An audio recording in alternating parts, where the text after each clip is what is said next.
The Blast from Our Past Network.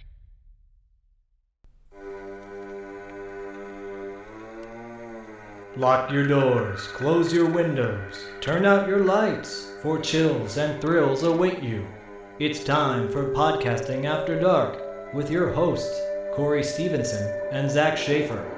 Stay with a friend, say your prayers as grisly ghouls close in to seal your doom, and enjoy this bonus episode of Podcasting After Dark.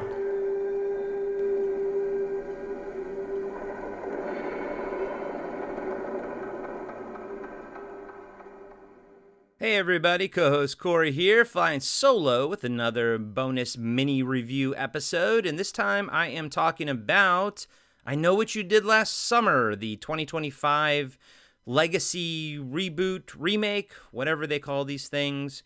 But before I start talking about this one, I kind of want to lay the groundwork and let you know where I'm coming from on this franchise.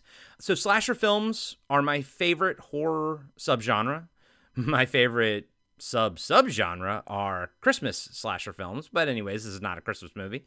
This is a 4th of July film, just like the originals. But so I love slasher films. Grew up in the 80s, Friday the 13th, Halloween, Nightmare on Elm Street, all of those. Jason Voorhees will always be my favorite. I've obviously witnessed the, MPAA neutering the Friday the 13th franchise in the late 80s. Going into the 90s, we had that sort of drought of slashers, and then Scream, and I Know What You Did Last Summer came back out, and I was so excited for them, and I was very much let down by them as a kid. I felt like they also were very neutered, and I say that because I remember seeing the Fangoria article showing all the gore in Scream, and then being disappointed when I didn't really see that level of gore translated to the theater and on the big screen. And, obviously we all know that, again, the MPAA neutered these movies as well. But I always felt like I Know What You Did Last Summer was just the most egregious of all of them. To me, it felt like a kind of a made-for-TV movie, as far as the level of like gore and everything goes with it. And I think I saw the first one maybe twice. I know that I saw it in the theater, but I maybe saw it again one more time, probably for Jennifer Love Hewitt. And then I think I saw the second one once, immediately erased it from my brain. And then never saw the third one. I have no clue about the third one. So that is where I'm coming from on the I Know What You Did Last Summer franchise. So wasn't really terribly excited to see this new one. Kind of went because it's my wife's birthday weekend and she loves horror movies, and it's the only one really playing in the theater. So it's let's go see this, and that's, lay the groundwork for you to know where I'm coming from all this. So when I say that I absolutely loved this new I Know What You Did Last Summer, I'm not bullshitting you on that. I'm not just blowing smoke up your ass. I thought that this was a great throwback to old school slashers. And by that, I mean probably late 80s style slashers. And because the kills, they're not over the top, like, Terrifier or Hatchet, which I don't mind. I actually love the Hatchet series. I love the Mortal Kombat fatality-esque, style kills in that franchise. I don't mind slashers when they have over-the-top kills and everything, but I don't need all of my slashers to be that extreme and hardcore. But I do want to see some decent kills, I want to see some throats being slashed and some I don't know, harpoons going through people and people being stabbed and stuff, and just, don't, hold back on the blood and stuff. And this movie did that. I think it did it perfectly. I think the kills in this movie were fantastic. I like the way that the fisherman, he kind of uses multiple different sort of weapons and stuff sometimes, but for the most part, it is his hook. And, as a kid, I never liked how after the first Nightmare on Elm Street, Freddie never used his glove again. It was always some elaborate death that I just was just fucking gut somebody, you know what I mean? Here, they mixed it up enough where, like I said, I think you even see it in the trailer, but like you see a harpoon being used, some knives being used, but for the most part, it is the hook, and it's done, sort of in different ways and stuff like that, and but not like overly weird and elaborate. It felt realistic but fun, if that makes any sense. Realistic but fun. Just exactly how I like my slashers, to be honest with you. As far as the characters go, I did not know any of the new actors going into this movie. Like, I have never seen any of them in my life. I feel like such an old man shaking his fist at the clouds. I don't know who any of these young people are. And because of that, I didn't really kind of care what happened to them at first. But I'm not going to lie, during the course of the film, I found myself liking the group of friends, especially the two main leads, the two female leads. I actually liked them by the end of the movie. The film has some fun, tongue-in-cheek dialogue. It doesn't take itself too seriously, but it doesn't spoof anything really. Like, it's a good balance of not being as serious as a heart attack, if you like a 10, but it's also not campy and goofy it's not like a 1 or something. It's a nice solid 8 as far as tone goes and everything.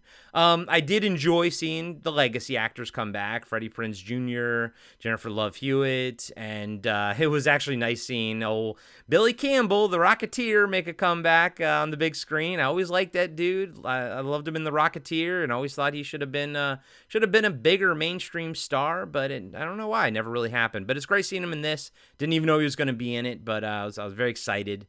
Freddie Prinze Jr., oh, I'm a huge Star Wars Rebels fan, and he voiced a character by the name of Kanan Jarrus, and occasionally he would sound like Kanan, when he was talking in the movie. Not always, but sometimes a little Kanan Jarrus would come out, and I'd be like, oh god!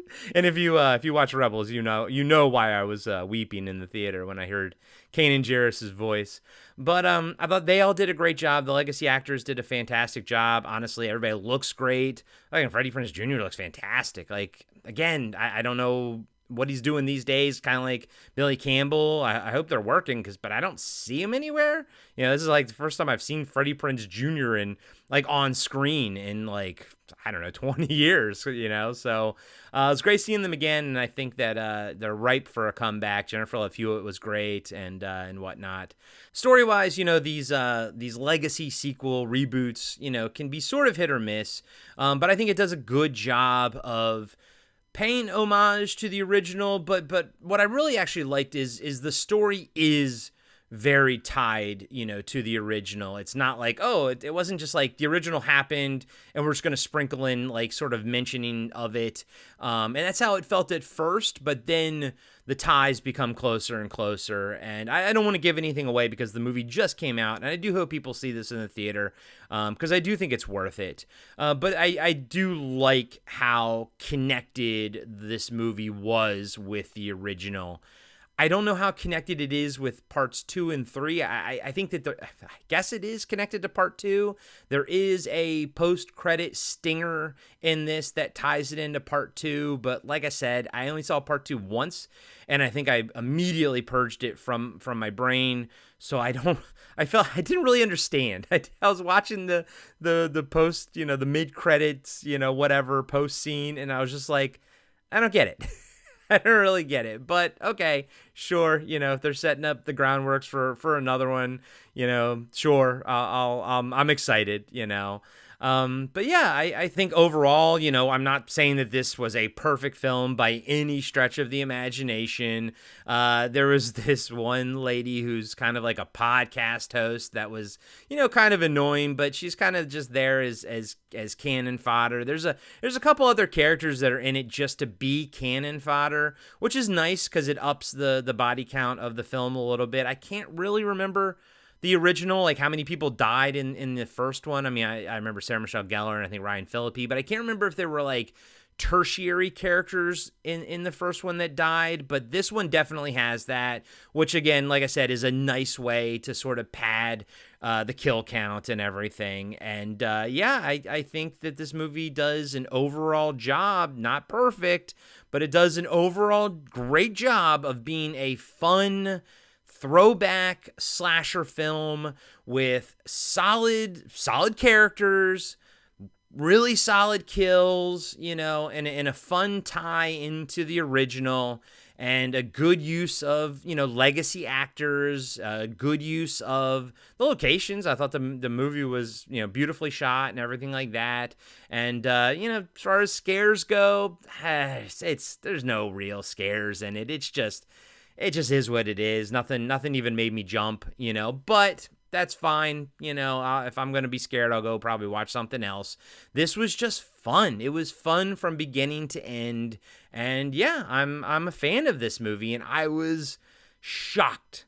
I was shocked by how much I really, really enjoyed this film. So I do hope everyone goes and checks it out in the theater. I do think it deserves some love, and for kind of doing it right. And actually, my God, making me mildly interested in going back and rewatching the first one, but maybe I'll just go listen to our pals Alex and Dean over at Return, Revenge, Resurrection, go through the franchise again. That's what they do over there. They're a horror podcast that goes through horror movie franchises. So they covered the first three, and they're going to be reviewing this one as well, and talking about how it fits in with the rest of the franchise and everything. So if you listen to on Podcast After Dark on our Patreon, if you listen to the Auteur de Force tier and how we go through auteurs and everything, that's kind of like what they do, but with horror movie franchises. So make sure you go check out Return, Revenge, Resurrection, especially if you want to listen to more about I Know What You Did Last Summer. But yeah, this was a fun movie. I'm shocked by how much I enjoyed it.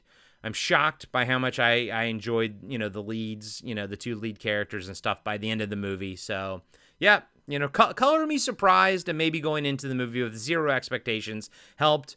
Maybe I am hurting your viewing experience by praising this movie so much. But again, go check it out.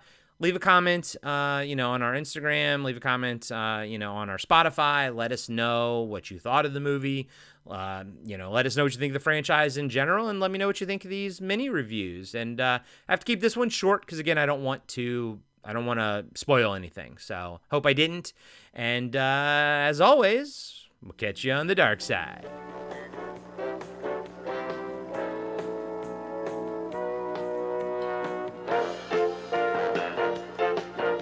Be sure to subscribe to Podcasting After Dark and give us a 5-star rating on iTunes. Support Podcasting After Dark on Patreon. Follow us on Instagram and Facebook at Podcasting After Dark.